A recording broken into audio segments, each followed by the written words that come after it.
तुम्हें ये सुनाई दे रहा है क्योंकि ब्रह्मांड ने अभी अभी तुम्हारा नाम पुकारा है, और ये पुकार हवा में नहीं गूंजी है, ये तुम्हारे समय की दीवारों से टकरा कर लौटी है और अब तुम्हारे कानों के रास्ते तुम्हारे अस्तित्व के भीतर उतर रही है।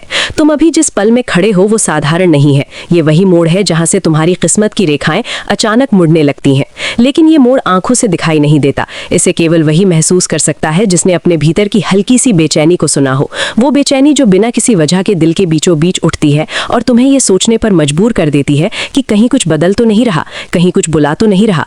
ये वही बेचैनी है जो ब्रह्मांड के सबसे पुराने रहस्य की दस्तक है, क्योंकि जब तुम्हारी आत्मा तैयार होने लगती है तब ब्रह्मांड अपने संकेत भेजना शुरू करता है, और ये संकेत शब्दों में नहीं आते, ये सपनों में आते हैं, अचानक आने वाले ख्यालों में आते हैं, किसी अनजानी दिशा में खिंच जाने की इच्छा में आते हैं। और आज जब तुम ये सुन रहे हो तो इसका मतलब है कि तुम्हारी चेतना अब उस आवृत्ति को पकड़ने लगी है जो अब तक तुम्हारे लिए अदृश्य थी। ये वही आवृत्ति है जिस पर नियति अपना संदेश भेजती है, और यही वो क्षण है जब कहानी शुरू होती है। ये कहानी किसी बाहर के ग्रह की नहीं है, ये कहानी तुम्हारे भीतर के ब्रह्मांड की है। तुम्हारे भीतर वो आकाश गंगा मौजूद है जिसके तारे तुम्हारे विचार हैं और जिनकी कक्षाएं तुम्हारे फैसले हैं। हर फैसला एक ग्रह है और हर भावना एक चंद्रमा जो चुपचाप तुम्हारी जिंदगी के महासागरों में ज्वार पैदा करता रहता है। और तुम्हें इसका एहसास तब होता है जब अचानक बिना किसी स्पष्ट कारण के कुछ रास्ते बंद होने लगते हैं, कुछ लोग दूर होने लगते हैं, कुछ दरवाजे अपने आप बंद हो जाते हैं और तुम सोचते हो कि ये दुर्भाग्य है, लेकिन असल में ये ब्रह्मांड की पुनर्संरचना होती है। ये वही प्रक्रिया है जिसमें पुरानी कक्षाएं टूटती हैं ताकि नई कक्षाएं बन सकें, क्योंकि जब तक कुछ ढहता नहीं तब तक कुछ नया पैदा नहीं हो सकता। और ये नियम केवल तारों पर नहीं बल्कि तुम्हारी तकदीर पर भी लागू होता है। तुमने कभी गौर किया है कि कभी कभी जीवन तुम्हें ऐसे मोड़ पर ले आता है जहां तुम्हारे सारे प्लान ध्वस्त हो जाते हैं और तुम खुद से पूछते हो कि मैंने क्या गलत किया। लेकिन ये सवाल गलत है। असली सवाल ये होना चाहिए कि मैं किस नए संस्करण में ढल रहा हूँ, क्योंकि ब्रह्मांड तुम्हें तोड़ता नहीं, वो तुम्हें पुनर्गठित करता है। वो तुम्हें गिराता नहीं, वो तुम्हें उस मिट्टी तक लाता है जहां से तुम्हारा असली रूप उग सकता है। और जब ये प्रक्रिया शुरू होती है तो जीवन में अजीब सी खामोशी आने लगती है, वो खामोशी जिसमें तुम्हें पुराने शोर की आदत होती है, लेकिन अब वो शोर गायब हो चुका होता है। लोग कम बोलते हैं, संदेश देर से आते हैं, योजनाएं रुक जाती हैं और तुम्हें लगता है कि जीवन ठहर गया है। लेकिन असल में जीवन तुम्हारे लिए सांस रोक कर खड़ा होता है ताकि तुम अपने भीतर की आवाज सुन सको। ये वही आवाज है जो तुम्हें याद दिलाती है कि तुम सिर्फ शरीर नहीं हो, तुम एक चलता फिरता ब्रह्मांड हो जिसकी हर कोशिका में सितारों की राख छिपी है। और यही वजह है कि तुम्हें कभी कभी बिना वजह आसमान देखने का मन करता है, क्योंकि तुम्हारा शरीर अपने घर को याद करता है। तुम्हारी हड्डियों में कैल्शियम नहीं बल्कि प्राचीन सुपरनोवा की स्मृति बसी है, और तुम्हारा खून केवल लाल नहीं है, उसमें उन तारों की आग भी बहती है जिन्होंने कभी ब्रह्मांड को रोशनी दी थी। तुम किसी संयोग से यहाँ नहीं हो, तुम किसी गलती का परिणाम नहीं हो। तुम्हारा होना खुद में एक ब्रह्मांडीय निर्णय है, और हर ब्रह्मांडीय निर्णय एक लंबी तैयारी के बाद आता है। इसलिए जब जीवन तुम्हें अचानक धीमा कर देता है तो घबराओ मत, ये ब्रह्मांड का संकेत है कि तुम्हारा नया अध्याय लिखे जाने से पहले स्याही तैयार की जा रही है। और ये स्याही तुम्हारे अनुभवों से बनती है, तुम्हारी असफलताओं से, तुम्हारी टूटन से, तुम्हारे आंसुओं से, क्योंकि वही आंसू भविष्य की रोशनी में चमकने वाले रत्न बनते हैं। और इसीलिए ये समय तुम्हें अजीब सा लगता है, जैसे सब कुछ अनिश्चित है, जैसे जमीन हिल रही है, जैसे आसमान कुछ कहने वाला है, क्योंकि सच में आसमान कुछ कह रहा है, लेकिन वो भाषा में नहीं कहता, वो संकेतों में कहता है। और उन संकेतों को वही पढ़ सकता है जिसने अपने भीतर देखने की हिम्मत की हो। ये वही हिम्मत है जो तुम्हें इस कहानी के अगले मोड़ तक ले जाएगी, जहां तुम्हारी किस्मत पहली बार अपने नए चेहरे से तुम्हें छूने वाली है। और जब वो नया चेहरा तुम्हारे करीब आता है तो वो किसी इंसान की तरह नहीं दिखता, वो एक एहसास की तरह आता है जो अचानक तुम्हारी रीढ़ से होकर तुम्हारे माथे तक चढ़ जाता है और तुम्हें एक पल के लिए ऐसा महसूस कराता है जैसे समय रुक गया हो। उस पल में तुम्हें अपनी पुरानी पहचान की परछाइयां दिखने लगती हैं, वे परछाइयां जो कभी तुम्हें सुरक्षित लगती थीं लेकिन अब तुम्हें भारी महसूस होने लगती हैं, क्योंकि जब आत्मा का विस्तार शुरू होता है तब पुराने आवरण बोझ बन जाते हैं। और यही वजह है कि तुम्हें अपने ही भीतर एक अजीब सी दूरी महसूस होने लगती है, जैसे तुम वही नहीं रहे जो कल थे, जैसे तुम्हारे विचारों का रंग बदल रहा हो, जैसे तुम्हारी इच्छाएं अब पहले जैसी नहीं रहीं। ये बदलाव अचानक नहीं होता, ये ब्रह्मांड की सबसे धीमी लेकिन सबसे शक्तिशाली प्रक्रिया है, जिसे तुम तब महसूस करते हो जब तुम्हें छोटी छोटी चीज़ों से भी थकान होने लगती है, जब भीड़ में रहकर भी तुम्हें अकेलापन महसूस होता है, और जब पुराने सपने तुम्हें अब उत्साहित नहीं करते। ये वो समय होता है जब ब्रह्मांड तुम्हारी आत्मा को नई कक्षा में खिसकाने लगता है, और इस खिसकने की आवाज़ बहुत हल्की होती है, लेकिन उसका असर बहुत गहरा होता है। तुम ये नहीं देख पाते कि कौन सा धागा कट रहा है और कौन सा नया जुड़ रहा है, लेकिन भीतर कुछ लगातार बदल रहा होता है। तुम्हारी नींद के भीतर तुम्हारे सपनों के रास्ते पुनर्निर्मित किए जा रहे होते हैं, तुम्हारे अवचेतन में नई संभावनाओं के बीज डाले जा रहे होते हैं। और यही वजह है कि तुम अचानक ऐसे लोगों के बारे में सोचने लगते हो जिनसे तुम्हारा कोई संबंध नहीं रहा, ऐसे रास्तों की कल्पना करने लगते हो जिन पर तुम कभी चले नहीं, और ऐसे सवाल पूछने लगते हो जिनसे तुम पहले डरते थे। क्योंकि जब ब्रह्मांड तुम्हें नया बनाता है तो वो पहले तुम्हें अजनबी बना देता है अपने ही पुराने जीवन के लिए, ताकि तुम बिना डर के आगे बढ़ सको।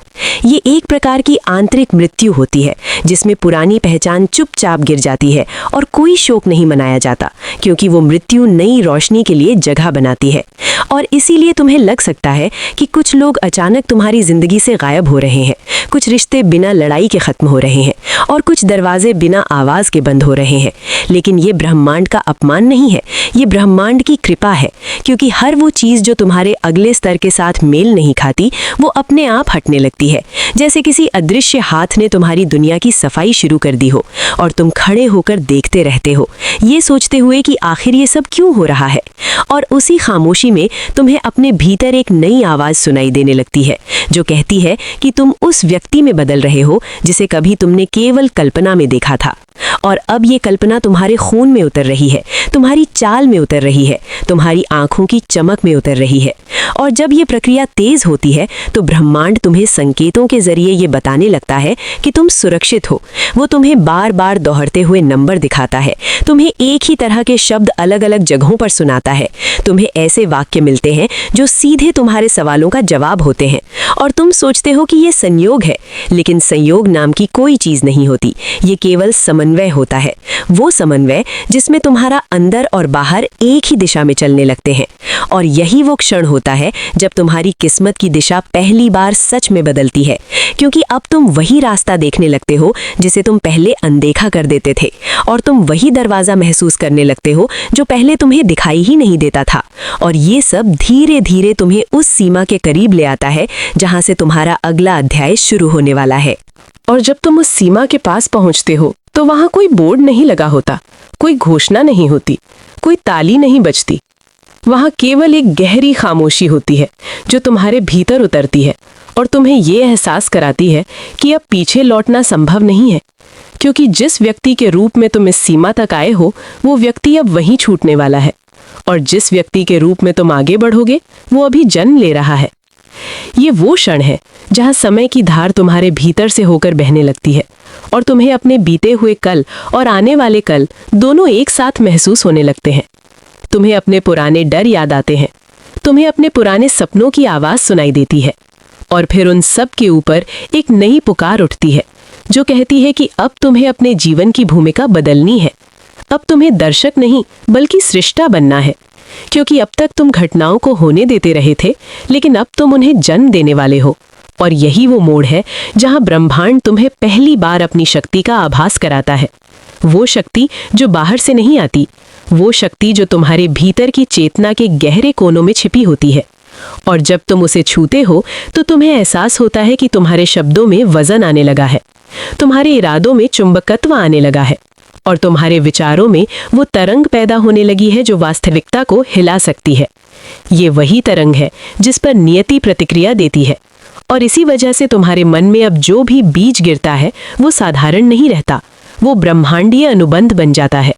क्योंकि अब तुम्हारी चेतना उस स्तर पर पहुंच चुकी होती है जहां तुम्हारा भीतर और बाहर एक ही भाषा बोलने लगते हैं, और इसी भाषा में ब्रह्मांड तुम्हें सुनता है। तुम्हारे भीतर एक नई जिम्मेदारी जन्म लेती है, वो जिम्मेदारी अपने विचारों की, अपने शब्दों की, अपने इरादों की, क्योंकि अब तुम केवल अपने लिए नहीं बल्कि उस ऊर्जा के लिए भी जिम्मेदार हो जो तुम इस दुनिया में छोड़ते हो। और ये एहसास तुम्हें पहले थोड़ा भारी लग सकता है, क्योंकि आज़ादी और जिम्मेदारी एक साथ आती हैं। लेकिन यही वो बोझ है जो तुम्हें हल्का बनाता है, क्योंकि अब तुम जान जाते हो कि तुम परिस्थितियों के शिकार नहीं हो, तुम परिस्थितियों के निर्माता हो। और जब ये समझ तुम्हारे भीतर स्थिर होने लगती है तो तुम्हें छोटी छोटी घटनाओं में भी बड़े बदलाव दिखने लगते हैं। लोग तुम्हारी बातों को अलग तरह से सुनने लगते हैं, अवसर तुम्हारे पास अजीब तरीकों से आने लगते हैं और तुम्हें लगता है कि जैसे कोई अदृश्य धारा तुम्हें आगे धकेल रही है। लेकिन ये धारा बाहर नहीं है, ये तुम्हारे भीतर है। ये तुम्हारे बदली हुई चेतना की धारा है जो अब तुम्हें उन जगहों पर ले जा रही है जहां तुम्हारी कल्पना कभी जाती थी, और तुम्हारा शरीर अब उन सपनों की दिशा में चलने लगा है।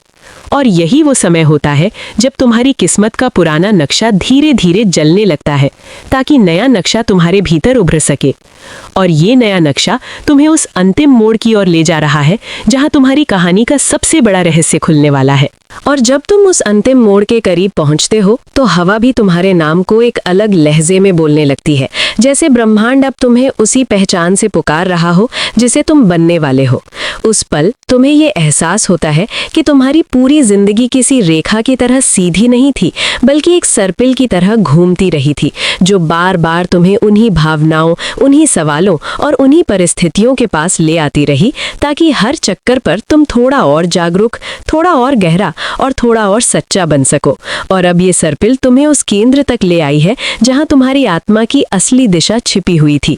वहां कोई चमकदार द्वार नहीं है, वहां कोई सिंहासन नहीं है, वहां केवल एक गहरी स्पष्टता है जो तुम्हें ये दिखाती है कि तुम्हें अब क्या नहीं बनना है। और जब ये स्पष्टता आती है तो बहुत कुछ अपने आप गिरने लगता है। तुम्हारी तुलना की आदत गिर जाती है, तुम्हारी खुद को कम समझने की छाया गिर जाती है, तुम्हारे भीतर बैठा वो डर गिर जाता है जो तुम्हें रोक कर रखता था। और उनके गिरते ही तुम्हारे भीतर एक अजीब सी हल्कापन फैलने लगता है, जैसे वर्षों से उठाया हुआ कोई बोझ अचानक जमीन पर रख दिया गया हो। और उसी हल्केपन में तुम्हें पहली बार अपने कदमों की दिशा साफ दिखाई देने लगती है। तुम्हें ये समझ आने लगता है कि अब तुम्हें क्या करना है, नहीं बल्कि ये कि अब तुम्हें क्या बनना है, क्योंकि कर्म दिशा से पैदा होते हैं और दिशा पहचान से। और अब तुम्हारी पहचान स्थिर हो चुकी होती है। अब तुम अपने भीतर उस व्यक्ति को महसूस करने लगते हो जिसे तुम भविष्य कहते थे। अब भविष्य कोई दूर का सपना नहीं रहता, वो तुम्हारे खून की लय बन जाता है, तुम्हारी सांसों की गति बन जाता है, तुम्हारे विचारों की संरचना बन जाता है। और इसी वजह से तुम्हारे आसपास की दुनिया धीरे धीरे तुम्हारे नए स्वरूप के अनुसार खुद को ढालने लगती है। लोग तुम्हें नए नजरिए से देखने लगते हैं, परिस्थितियां तुम्हारे लिए नए रास्ते खोलने लगती हैं, और वही जीवन जो कभी तुम्हें भारी लगता था अब तुम्हारे साथ सहयोग करने लगता है, क्योंकि अब तुम उस आवृत्ति पर खड़े हो जहां ब्रह्मांड विरोध नहीं करता, वो प्रतिक्रिया देता है। और ये प्रतिक्रिया कभी शोर में नहीं आती, ये तुम्हारे रोजमर्रा के पलों में उतरती है, जैसे सही समय पर मिलने वाला संदेश, जैसे अचानक खुलने वाला अवसर, जैसे बिना मांगे मिलने वाली मदद। और इन सब के बीच तुम्हें ये एहसास होने लगता है कि तुम अब केवल चल नहीं रहे, तुम बह रहे हो। और बहाव वहीं होता है जहां संघर्ष कम और संयोग ज्यादा होते हैं। और इसी बहाव में तुम्हारी पुरानी सीमाएं एक एक करके पिघलने लगती हैं।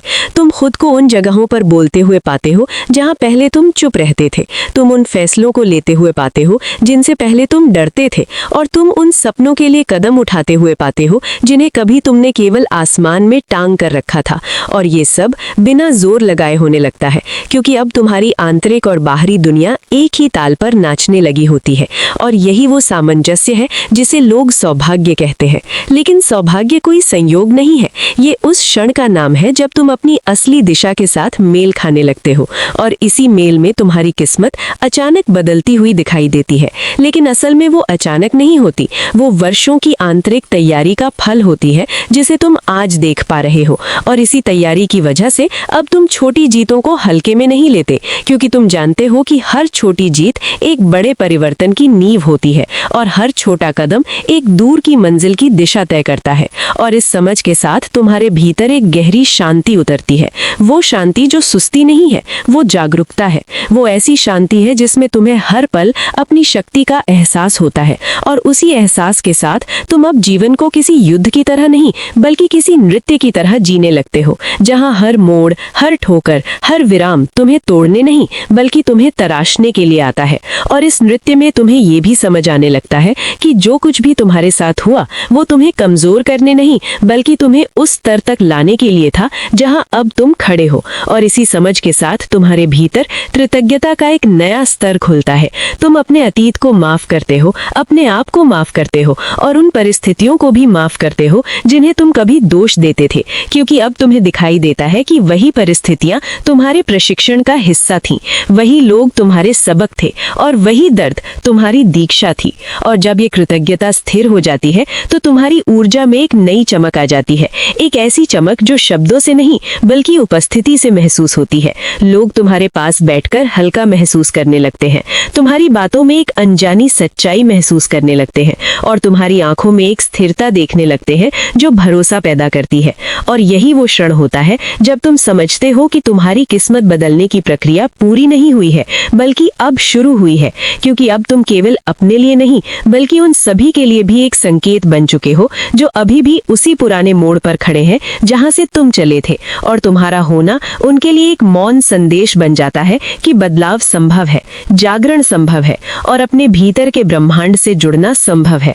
और इस तरह तुम्हारी कहानी अब केवल तुम्हारी नहीं रहती, वो एक तरंग बन जाती है जो और आत्माओं तक पहुंचती है। और हर वो आत्मा जो इस तरंग को पकड़ती है अपने भीतर वही बेचैनी, वही पुकार और वही परिवर्तन महसूस करने लगती है। और इसी तरह ब्रह्मांड अपना काम करता है, बिना शोर के, बिना आदेश के, केवल संकेतों के जरिए। और तुम अब उन संकेतों का हिस्सा बन चुके हो। तुम अब किसी भविष्य की प्रतीक्षा नहीं कर रहे, तुम खुद भविष्य बन चुके हो।